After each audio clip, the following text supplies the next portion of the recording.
di tengahnya. Maka Allah subhanahu wa ta'ala berfirman kepada api, ya naru kuni bardan wa salaman ala Ibrahim. Wahai api, jadilah engkau dingin dan menyelamatkan. Kata para ulama, kalau cuma dingin tok, bisa dingin yang membinasakan. Karena panas membinasakan, dingin juga bisa membinasakan. Maka bardan wa salaman artinya dingin yang sejuk. Subhanallah, diriwayatkan oleh Ibnu Katsir rahimahullah bahwa mereka menyaksikan Ibrahim tenang-tenang saja di dalam, tidak terbakar, dan keluarganya juga menyaksikan, bahkan bisa mendatanginya karena api diperintah oleh Allah, jadilah engkau dingin.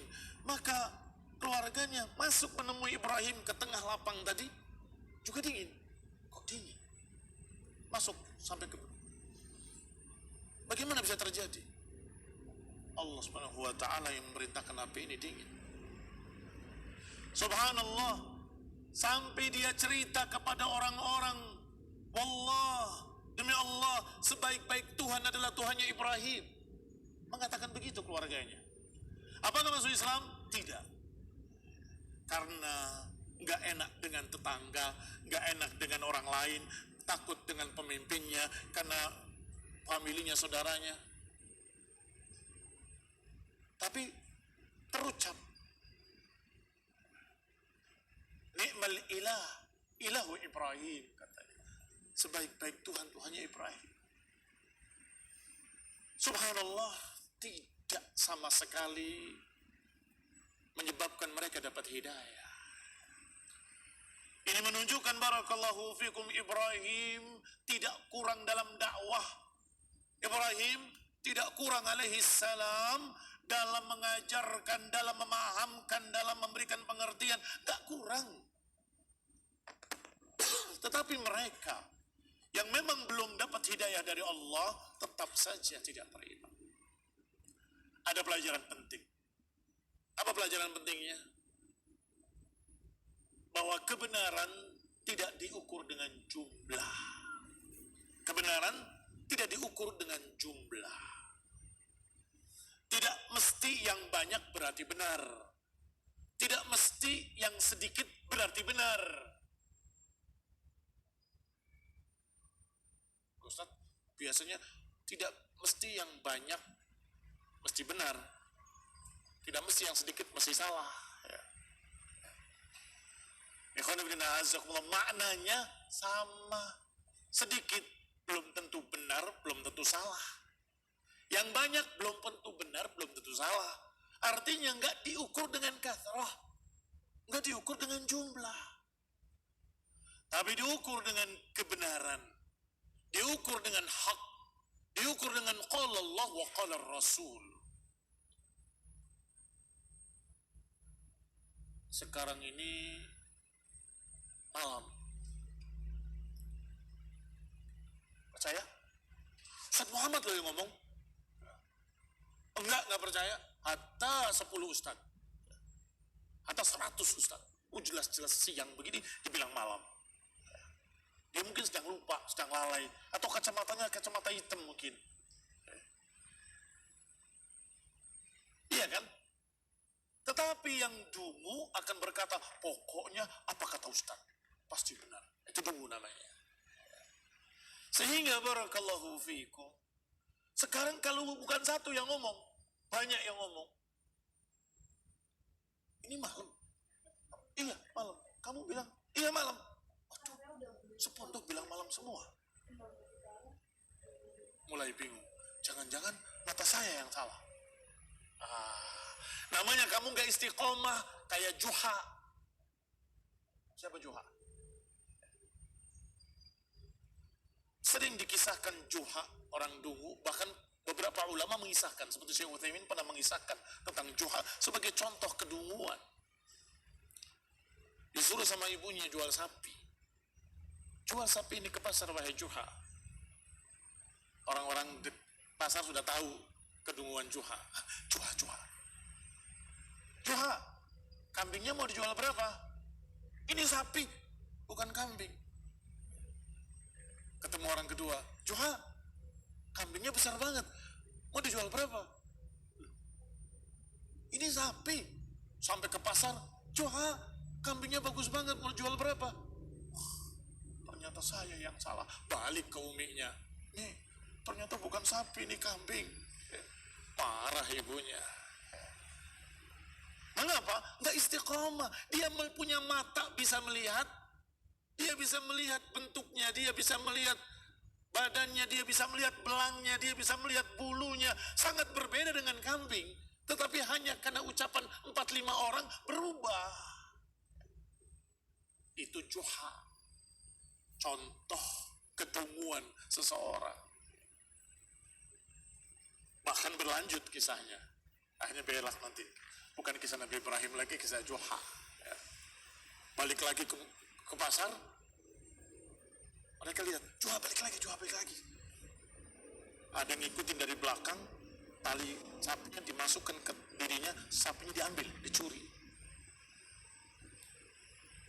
Begitu lihat, kok jadi kamu? Iya, saya itu dulunya memang manusia, saya durhaka pada orang tua saya, sehingga saya dikutuk. Jadi sapi. Alhamdulillah, Allah SWT telah menyembuhkan saya kembali dengan taubat saya. Ya Allah, kasihan. Selamat. Jangan durhaka lagi sama orang tua ya. Kamu pergi. Balik lagi ke orang tuanya.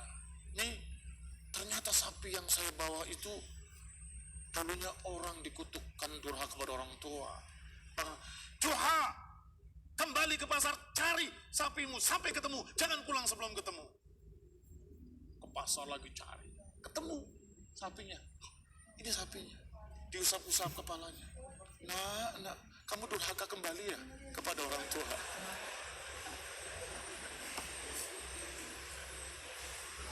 Ya ikhwan, la takun mithla juha. La takun mithla juha. Jangan dulu seperti juha, terpengaruh dengan manusia tanpa hujah, tanpa dalil. Bahkan tanpa bukti.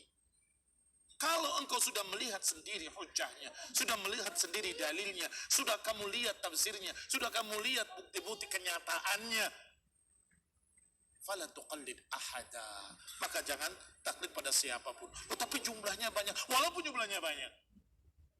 Ya, barakallahu fikum. Itu faedah penting dari kisah Ibrahim alaihissalam, bukan dari kisah Juha.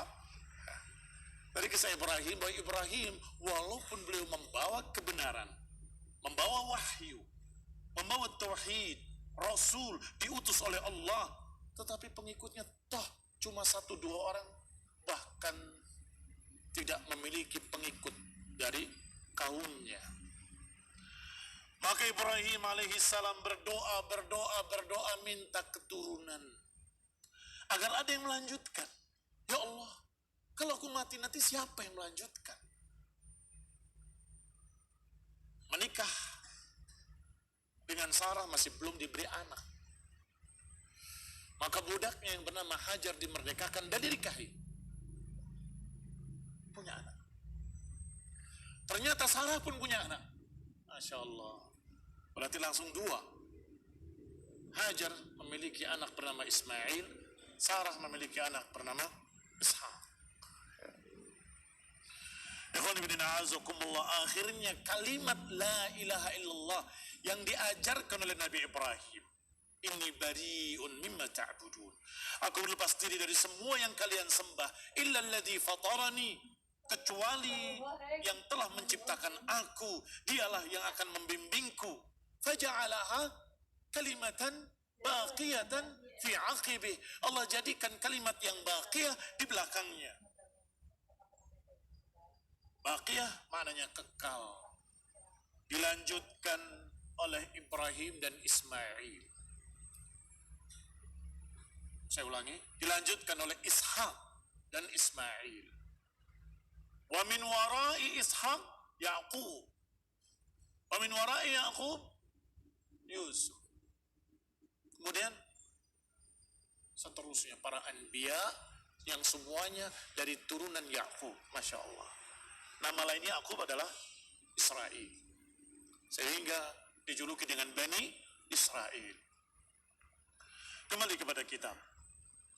Fa'idha kana huwal imam. Dan Allah sebut Ibrahim sebagai imam. Apa ayatnya? Inna Ibrahim kana ummatan qanitan lillahi hanifan wa ma kana minal musyrikin. Inna Ibrahim kana ummatan. Ibrahim itu umat. Walaupun satu, tapi dijuluki ummah. Walaupun sendirian, tetapi disebut ummah. Karena ummah ada dua macam. Bisa ummah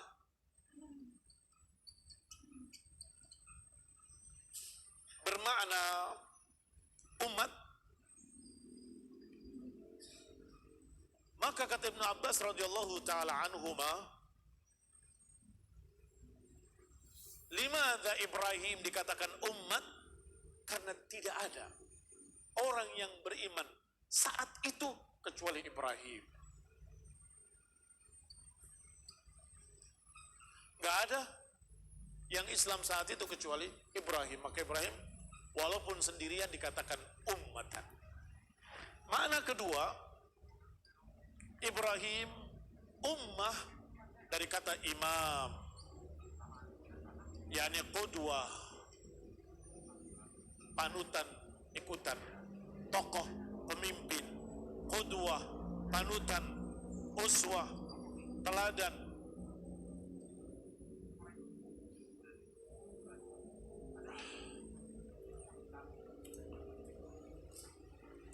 Fa'idha kana huwa imam, kalau beliau itu imam, fanadhkur syai'an min ahwalih, maka kita sebutkan sedikit tentang keadaannya.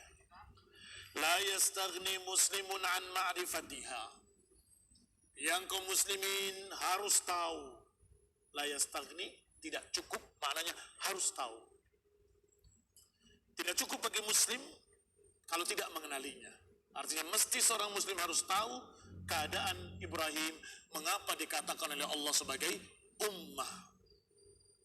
Fanaqulu, maka saya katakan, fi sahihi anna Rasulullah SAW qala, di dalam kitab sahih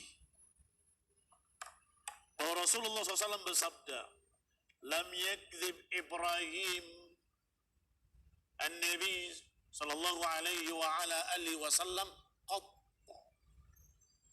illa thalatha kadzabat. Tidak pernah berdusta Ibrahim sama sekali kecuali 3 kali. Thintaini fi dhatillah wa wahidatun fi sya'ni Sarah.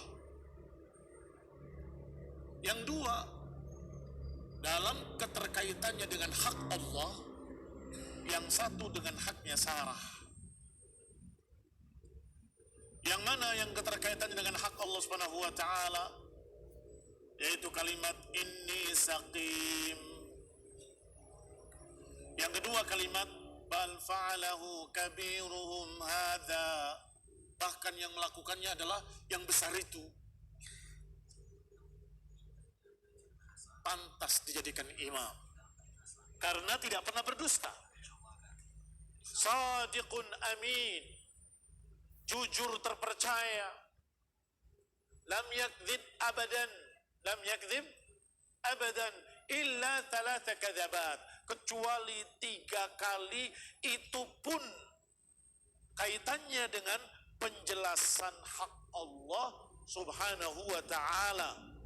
Yang pertama dan yang kedua. Apa yang pertama? Inni saqim. Diajak bicara kaumnya. Mungkin Tuhan kita itu yang bercahaya terang benderang di langit sana, yang banyak itu, daripada berhala-berhala ini. Iya, lebih terang. Tiba-tiba tertutup. awan hilang.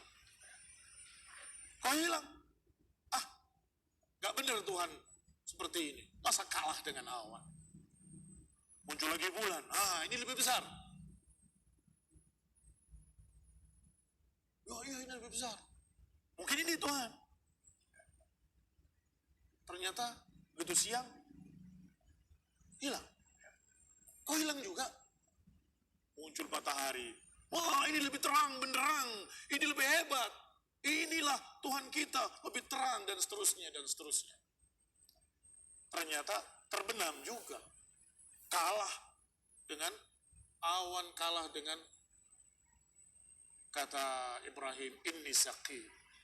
Aku sakit. Inni sakit. Aku sudah tidak bisa berpikir lagi. Aku sakit. Aku tidak peduli dengan semua itu. Dan aku akan beribadah kepada yang menciptakan semua itu tadi. Yang menciptakan bintang, bulan, langit, bumi, dan seluruh yang ada di sini. Mengenalkan apa? Allah SWT. Mengenalkan Allah. Mengajak mereka untuk berpikir benar.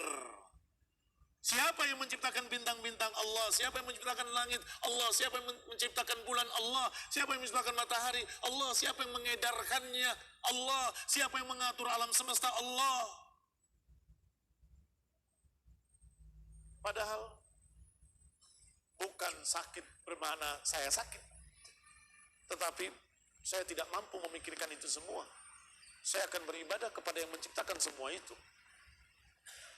Yang kedua, bal fa'alahu kabiruhum hadza. Ini pun sesungguhnya bukan dusta hakiki. Bukan dusta yang hakiki. Mengapa? Mereka juga tahu, masa batu bisa berbuat? Hah? Sama dengan yang pertama, mengajak mereka berpikir. Coba berpikir, apakah batu ini bisa berbuat? Nah, ketika saya berkata barfa'alahu, kamu katakan gak mungkin batu berbuat. Nah, berarti kamu sendiri yang berkata bahwa batu-batu ini gak bisa berbuat apa-apa. Tanyakan pada dia. Kalau dia bisa bicara, iya ya, emang gak bisa bicara. Juga diajak berpikir. Ini dua hak Allah. Yang ketiga, pada hak Sarah. Raja yang lalim, setiap melihat wanita yang cantik, wanita yang asing, wanita yang baru, dia akan ambil sebagai selirnya. Barakallahu fiikum. Dan kalau ternyata dia sudah menikah dengan orang, maka akan dibunuh suaminya. Maka ketika Ibrahim alaihissalam ditanya, siapa yang bersama kamu ini? Ukhti. Dijawab apa?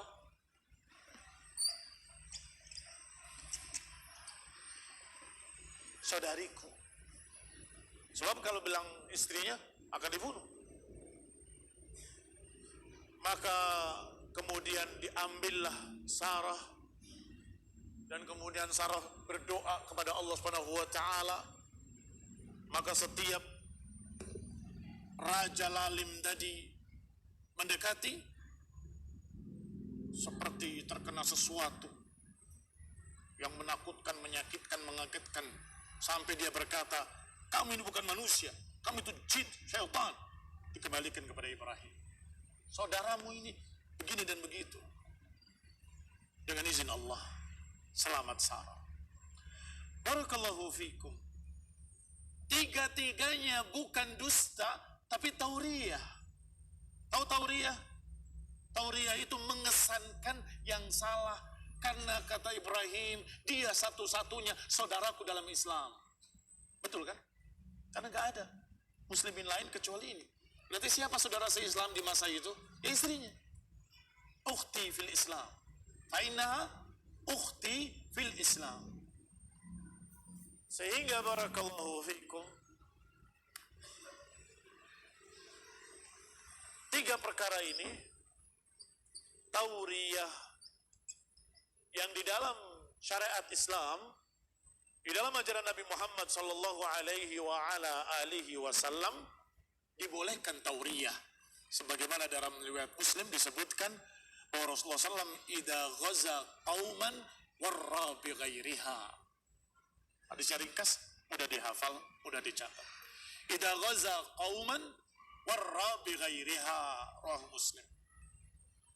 Rasulullah SAW idza ghaza qauman, kalau ingin memerangi satu kaum, warra bi ghairiha, beliau mengesankan ke arah lain.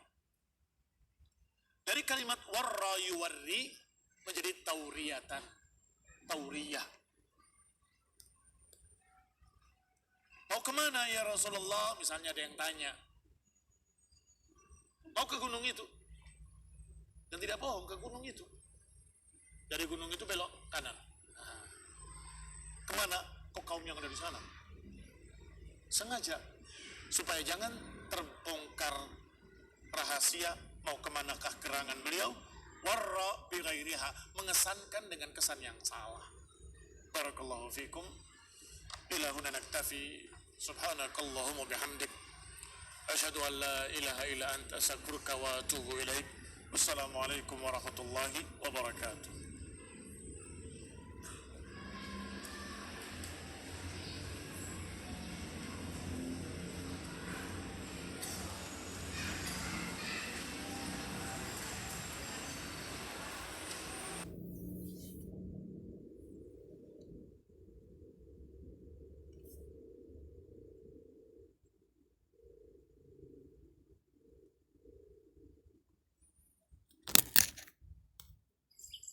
Indah siar menyiarkan dakwah Islam yang indah dan mudah, melantunkan suara-suara indah dari Murattal Quraniyah 91,8 FM Radio Indah Siar, siaran dakwah indah Ahlus Sunnah wal Jamaah.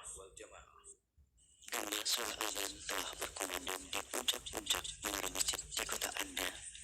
Telah bersama rahimakumullah, kami ingatkan kepada Anda bahwa saat ini insyaallah telah tiba bagi kita untuk menjalankan ibadah salat.